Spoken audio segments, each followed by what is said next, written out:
What are you training for? Life. Welcome to Train for Life, a podcast brought to you by ISI Elite Training. I'm Adam Rice, founder and CEO, and we'll be hosting this alongside Amanda Hall, our COO. Tune in weekly as we explore topics on personal and professional development to help you level up in all aspects of your life. We call this Training for Life. All right, welcome back, guys. We are in the middle of our Train for Life podcast season 2, and on this episode, we're going to talk about why ISI for Adam and I personally. So I'm going to flip it over to you as founder, CEO. You created the brand. You're heavily involved in the product and the workouts. So why ISI? I mean, selfishly, yeah, I founded it. So it's a little bit of a reflection of what I like. So for me now, it's been interesting, right? Because since 2013, the brand has evolved so much. I mean, even just in the past 2-3 years. So, you know, I think I go back to really the heart of the brand. When we founded it, it was around community. It was around the name. So Iron Sharpens Iron. Right. So being around people that are going to influence you to go to the next level, that are going to encourage you regardless of their age, their size, their race, their political belief, whatever it is. Inside those 4 walls, it's people that simply just want to get better. And to this day, that is so true. And you see it throughout the country. Additionally to that, I go back to the roots, and it was to just get a badass workout and feel like an athlete, right? And so that really hasn't wavered at all as we've evolved as a brand across the country. Even going and transitioning from, you know, in Myrtle Beach, South Carolina, where our facility there is like 10,000 square feet, to 3,000 square feet, Class A real estate and other markets. The workout really hasn't changed all that much. We're training like athletes. We call our sessions ABT, which stands for athletic-based training. So for me, it's really the twofold in that. It's, you know, as a former athlete that played at the Division I level, it reminds me of that competitiveness that I train for every single day. And we say it in our brand, Train for Life. You know, so as a leader of an organization, as a father, as a husband, as all of these titles that I have, it helps me train for each of those. It provides me mental clarity. I think today I look at it, you know, maybe back when I was in my 20s, when we founded it, it was all about body composition. And it's funny because we talked about this on a previous episode, but where my main goal was body composition, today, what ISI does for me more than anything is mental clarity, mental health, which ultimately has, because that is a priority, has aided, and I'm now in the best shape of my life. So it's very odd in how that goal changed, but the outcome is really the same. And then community, right? The connection of people, the high fives. I don't know if many people would know this. I'm a tad bit of an introvert. And so Extroverted introvert. Yeah. So put me in a stage on a mic, I'm good. But like small talk, it'll drain my tank. So don't ask me how the weather is. But with that being said, I think it for me, it really comes down to being in a space of people with different stories. The movie going on inside their head is so different. The experiences in their life are so different, but yet you can put a group of people in a space and have them connect. So just the reality of that, I say all the time, I think that's what heaven's going to be like. And so to have a little taste of that on earth is why. So I'm going to flip this. Why ISI for you? Yeah, I mean, for me, it's so like personally, so not talking from a work perspective, but my 50 minutes, that is selfish time for me every day. For one, it makes me the same way. It makes me a better leader. It makes me a better person overall mentally. It sharpens me, prepares me. But for that 50 minutes, I get to turn my brain off and someone tells me what to do. And I need that in my life. Yeah. And you kind of can't get out of the room, right? Once you're in, you're with everybody else is in there. And I think oftentimes, especially as we get older and as adults, we have so many decisions we have to make all the time. I know I do. I know everybody else does.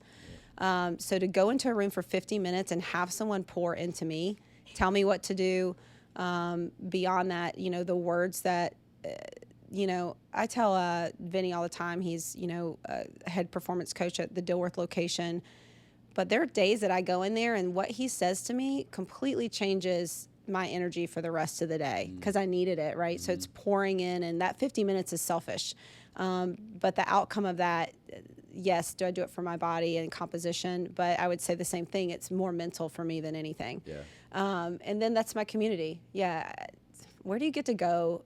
I say this all the time when we do milestones at the end of a session and we're celebrating someone and they have all of these people, some they don't even know, clapping and cheering for them and shouting their name.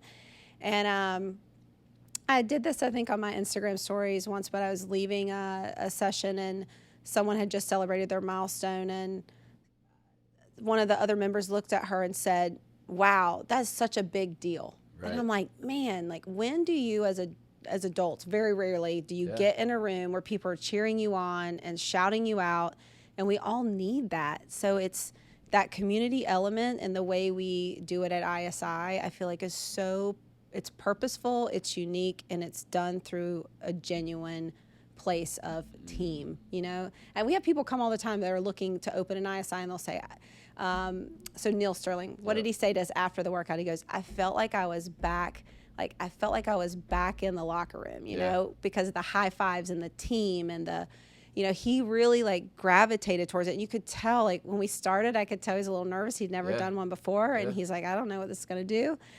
And then him and I partnered up, and halfway through the session, his whole like demeanor went from like a little timid and nervous to like, we're shouting each other out and pushing each other. And that feeling to me is something that it's really hard to produce outside of an environment like we've created. And I think it's really unique. So that's why ISI to me, I love it.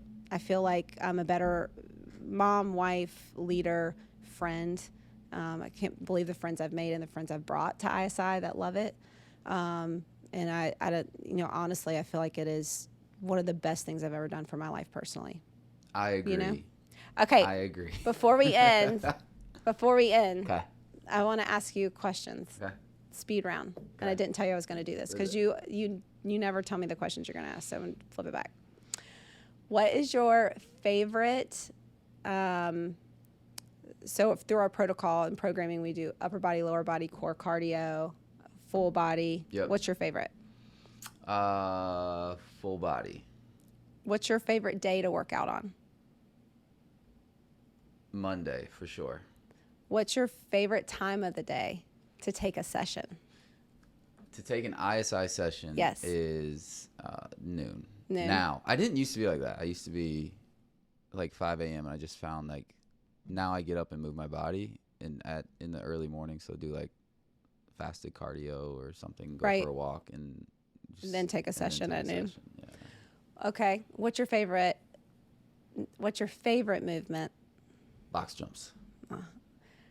What movement do you loathe? You just do not like at all? It's because of my shoulder, but renegade rows. Okay. Yeah. That's a good one. Yeah. What's your favorite memory from a workout? Ooh. So it would definitely be summer of 2016. We were hosting, there was essentially a lot of college athletes that would come to Myrtle Beach. They do missionary work for the entire summer. And because they were college athletes, they needed a place to train. So they worked out, and I trained them at ISI.